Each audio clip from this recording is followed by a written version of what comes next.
اگلا سوال ہے، کیا درود شریف پڑھنے والے کا مرنے کے بعد جسم سلامت رہتا ہے، اور کتنی بار پڑھنے سے یہ فضیلت کوئی انسان حاصل کر سکتا ہے؟ درود شریف پڑھیں یا نہ پڑھیں، جس کو اللہ نے پروٹوکول دینا ہے اسی کا جسم سلامت رہے گا. سر صحابہ کرام کے تو مسئلہ ہوا ہے مرنے کے بعد، کافروں نے کیا ہے، ان کے جسم نہیں سلامت رہے. ان سے بڑا کون عاشق رسول تھا؟ تو یہ نعتوں میں ضرور ہے. جیسے آپ کو نور جہاں کے ملی ترانوں کے ذریعے کئی غلط چیزیں سکھا دی گئی ہیں، اس طریقے سے نعتوں کے ذریعے بھی کئی غلط باتیں آپ کو. وہ کون سی نعت ہے؟ محمد کے غلاموں کا کفن میلا نہیں ہوتا. اچھا لوگوں کہتے ہیں یار، وہ کہتے ہیں نہیں پھر یہ نعت کیوں ہے؟ وہ نعت مولوی نے لکھی ہے، مولانا شریف نے. حدیث میں یہ کہاں ذکر ہے؟ اس سے پوچھے امیر حمزہ رضی اللہ تعالیٰ عنہ علیہ السلام، جو اللہ اور اس کے رسول کے شعر تھے، ان کا مسئلہ نہیں ہوا کیا؟ ناک کان نہیں کاٹے گئے؟ کتنے صحابہ کو رومن امپائر کی جنگوں کے دوران تیل کے کڑاؤں میں نہیں جلایا گیا، جو چھوٹی چھوٹی بیٹل فیلڈز ہوتی تھیں؟ کتنی کتنی تکلیفیں انہوں نے دیکھی ہیں. تو آپ کے بزرگوں کا کفن میلا نہیں ہوتا، ان کے تو جسم ہی سارے کر دیے گئے ہیں. تو اس میں پھر اب سمجھانے کے لیے مجھے نچلے لیول پہ اترنا پڑتا ہے کہ اگر آپ کسی بزرگ کے بارے میں مان رکھتے ہیں نا، اور وہ فوت ہو جون جولائی میں، اس کی لاش ایک ہفتے کے لیے صرف چوراہے پہ رکھتے ہیں، تو ہم دیکھتے ہیں کفن میلا ہوتا ہے کہ نہیں؟ باہر ہی میلا ہو جائے گا جب جسم میں تعفن پھیلے گا. یہ ایک نیچرل پروسیس ہے، اس سے بزرگی کا کوئی تعلق نہیں. قبر میں جسم کا سلامت رہنا یہ صرف نبیوں کا پروٹوکول ہے، جو ابو داؤد میں حدیث ہے. ان اللہ حرم علی الارض ان تأکل اجساد الانبیاء، اللہ نے زمین کے لیے حرام کیا کہ وہ نبیوں کے جسموں کو کھائے. یا کسی صحابی کے لیے بھی پروٹوکول ہو سکتا ہے، جیسے حضرت عمر کا پاؤں نکل آیا تھا، بخاری میں آتا ہے 63 سال بعد، حیات النبی علیہ لیکچر میں نے بتایا. باقی یہ ضروری نہیں ہے. حضرت ابوبکر کا تو پھر عقیدہ ہی ڈیفرنٹ تھا، صحیح بخاری میں موجود ہے. حضرت ابوبکر نے حضرت عائشہ کو بلایا اور کہا رسول اللہ صلی اللہ علیہ وسلم کی وفات کتنی عمر میں ہوئی تھی؟ ان کا 63 سال میں. ان کا میری عمر کتنی ہے؟ ان کا 63 سال. ان کا حضور کس دن فوت ہوئے تھے؟ سوموار کو. انہوں نے کہا آج کون سا دن ہے؟ ان کا سوموار. ان کا میں بھی امید کرتا ہوں مجھے بھی سوموار کو موت آئے گی. حدیث کے الفاظ ہیں سوموار کو موت ہی نہیں آئی، ان کو اگلے دن فوت ہوئے. سارا علم اس کا ہمارا کلپ ہے، حضرت ابوبکر کا علم غیب.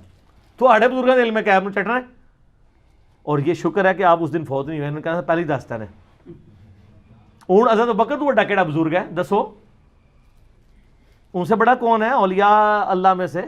حضرت ابوبکر کے بارے میں تو اعلیٰ حضرت نے لکھا ہے کہ اولیاء کے سردار ابوبکر ہیں. لوگ ایکسپیکٹ کرتے ہیں وہ شیخ عبد القادر جیلانی کہہ دیں گے ان کا اولیاء کے سردار ابوبکر ہیں، اور یہی بات ٹھیک ہے. تو اس میں یہ بھی الفاظ ہیں، انہوں نے کہا مجھے نیا کفن نہیں دینا، کیونکہ یہ تو جسم گل سڑ کے پیپ اور بدبودار یہ کفن نے ہونا ہے مرنے کے بعد. تو صاف کپڑے تو زندہ لوگوں کا حق ہے. تو حضرت عائشہ نے تو نہیں کہا کہ بھی آپ کا کفن تو میلا ہی نہیں ہوگا، آپ تو عاشق رسول ہیں. یہ کہڑی گلاں کر رہے ہو؟ یہ تو بڑی گستاخانہ گلاں کر رہے ہو، اپنی گستاخی خود کر رہے ہو.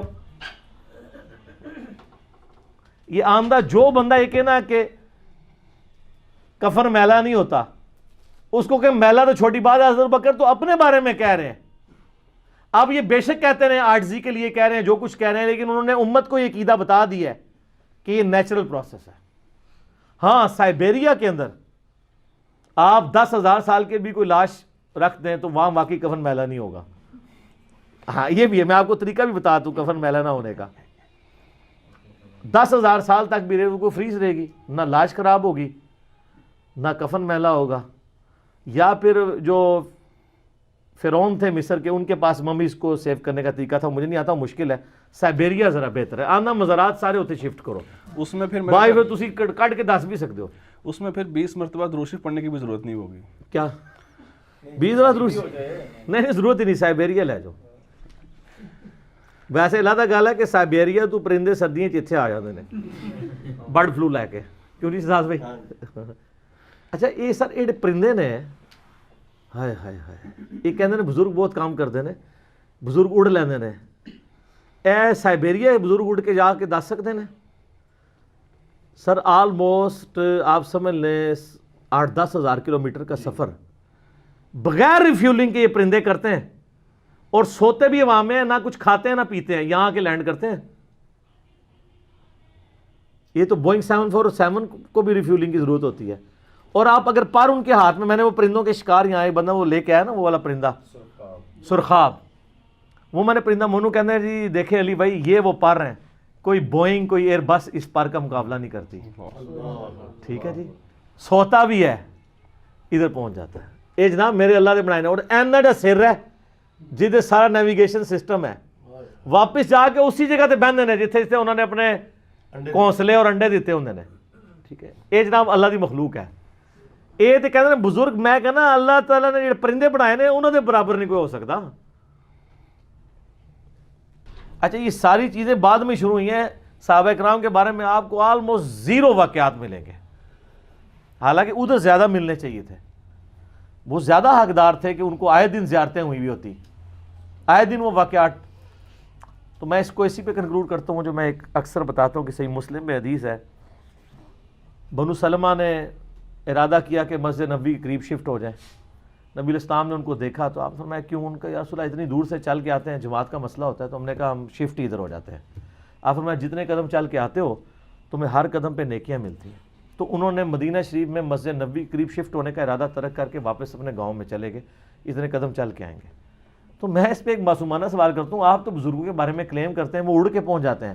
تو نبی الاسلام صحابہ کو کہتے ہیں یار اولیاء اللہ تو تمہارے قدموں کی خاک ہیں, بلکہ وہ جو ایک اور انہوں نے بنایا ہوا ہے کہ اگر کسی فلاں شخص کی گھوڑے کی سم سے خاک اڑے اور وہ جا کے ادھر جناب ناک میں کسی گھوڑے کی بیٹھے اور اس سے بھی زیادہ ایک جو ہے صحابی افضل ہے, تو یہ صحابہ تو جو ہے اتنے افضل ہے, تو آپ کے اولیاء اللہ بغیر بوئنگ 747 کے, بغیر اونٹ کے, بغیر گھوڑوں کے ایک نماز پڑھتے ہیں مسجد نبوی میں, دوسری پڑھتے ہیں بیت اللہ میں, تیسری پڑھتے ہیں بیت المقدس میں جا کے. ٹھیک ہے جی, اور چوتھی جو ہے وہ واپس آ کے جہلم شریف پڑھتے ہیں یا لاہور شریف پڑھتے ہیں یا کراچی شریف یا اجمیر شریف یا بغداد شریف. تو صحابہ کرام کو تو دماغ میں نہیں تھا کوئی بندہ اڑ سکتا ہے, تو ورنہ کوئی ایسی بات ہونی چاہیے تھی نا, کیونکہ اس زمانے میں لوگ اڑا نہیں کرتے تھے. یہ ایوولوشن شاید ہو گئی ہے کہ اب لوگ اڑنا شروع ہیں.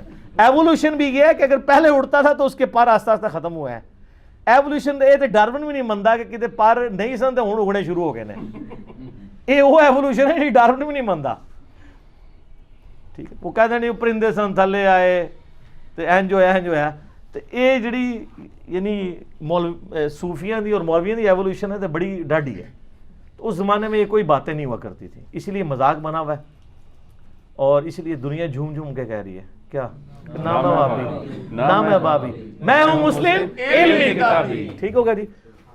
سبحانک اللہم و بحمدک اشہد ان لا الہ الا انت استغفرک و اتوب الیک وما علینا الا البلاغ المبین. صلاۃ بر محمد و آل محمد, اللہم صلی علی محمد و علی آل محمد وبارک وسلم وصلی علیہ. سبحان ربک رب العزت عما یصفون وسلام علی المرسلین والحمد للہ رب العالمین. جزاک اللہ خیر.